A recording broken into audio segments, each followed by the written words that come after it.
The United States says it has seized an oil tanker with links to Russia and Venezuela, as well as another vessel in the Caribbean.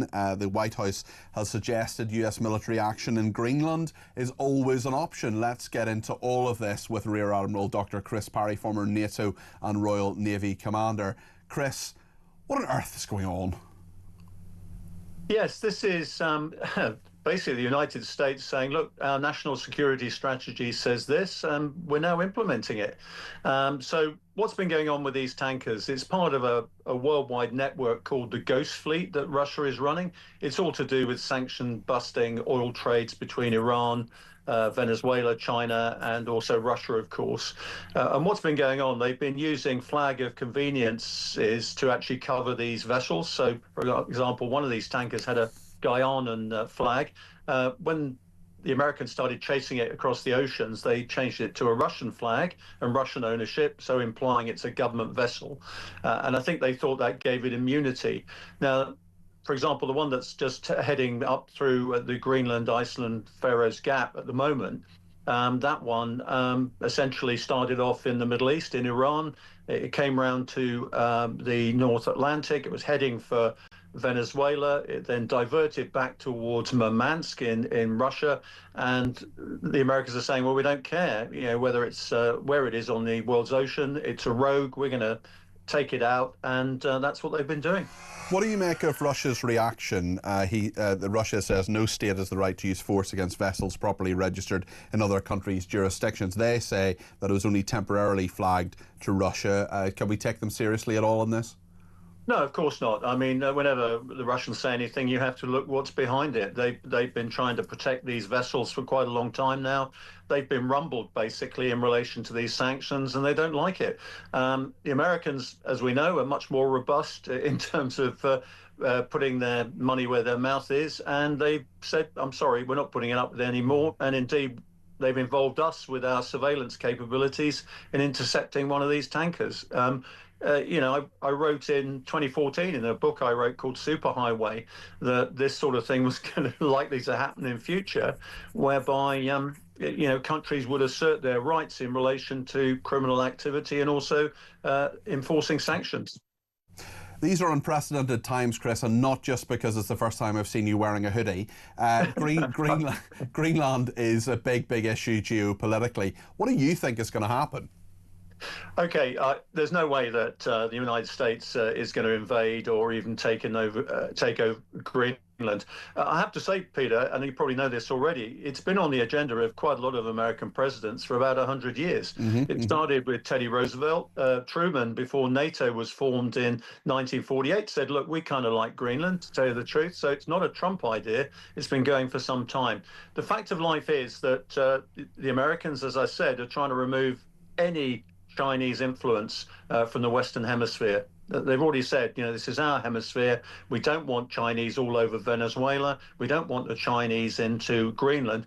The other thing with Greenland is that you've got a fairly, shall we say, left-wing government, devolved government in Greenland that doesn't want any mining of rare earths. Or indeed any other minerals. Now, the Americans are keen to get free trade on that, as long as it's not the Chinese.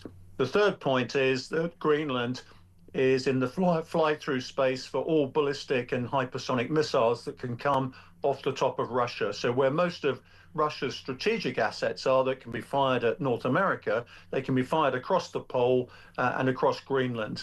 And what the Americans are saying is we're not getting enough access to be able to put surveillance systems and other systems in there. And by the way, Europe and Denmark, you're not doing enough to protect this space here up in the north. Now, it's a similar situation, oddly, to what's going on off Ireland at the moment. You've got Russian and Chinese ships regularly inside Irish territorial seas and also in their offshore zone. The Irish aren't in a position to protect it. It constitutes a threat to the United Kingdom if you put missile submarines or ships there.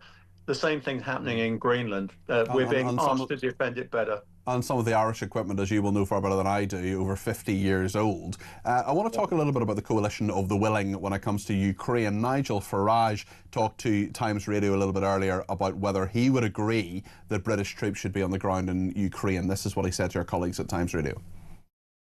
I would vote against. We neither have the manpower nor the equipment to go into an operation that clearly has no ending timeline. If it was a sort of Korean-style UN where lots of countries were involved and we could rotate in and out, I might consider it then. But frankly, what you saw yesterday was Macron standing there with the British Prime Minister. Giorgia Meloni was outside having a cigarette, not getting involved. We had the German gave a speech and said nothing. The coalition of the willing is just 2 countries. So this would be an open... Frankly, what this would be is a modern-day British Army of the Rhine. When we did that, defence was 5% of our national expenditure, and we were there for 50 years.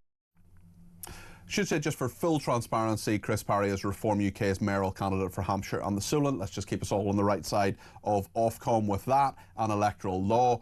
Chris, what do you think about this issue?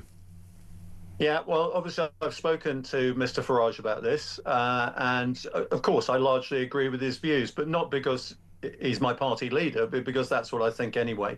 The fact of life is, unless you're trained, equipped, and also authorized to fight Russians, you're not going to be able to deter them. And any idea that putting NATO troops into Ukraine, for example, is something that Vladimir Putin is going to put up with is not been agreed yet.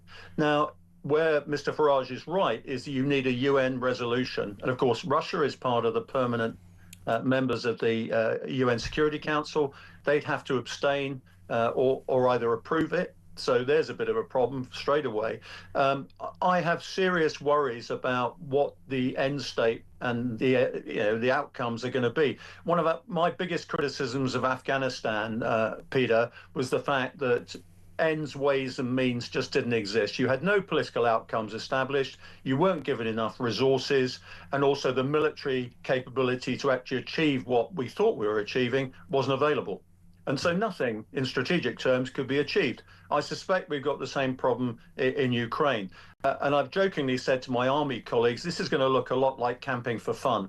If that's the case, it ain't going to keep any peace. My own view, and it is my own view rather than the party view, is the fact that the best peacekeepers you can have in Ukraine are the Ukrainians. We should arm them to the teeth, and we should actually say where the red lines are in terms of either providing air watch, as we did in Iraq when Saddam Hussein was in power, and also at sea as well. The fact of life is, unless you've got, one thing I learned throughout my career, unless you have properly defined political outcomes from any deployment of armed forces, it will go wrong.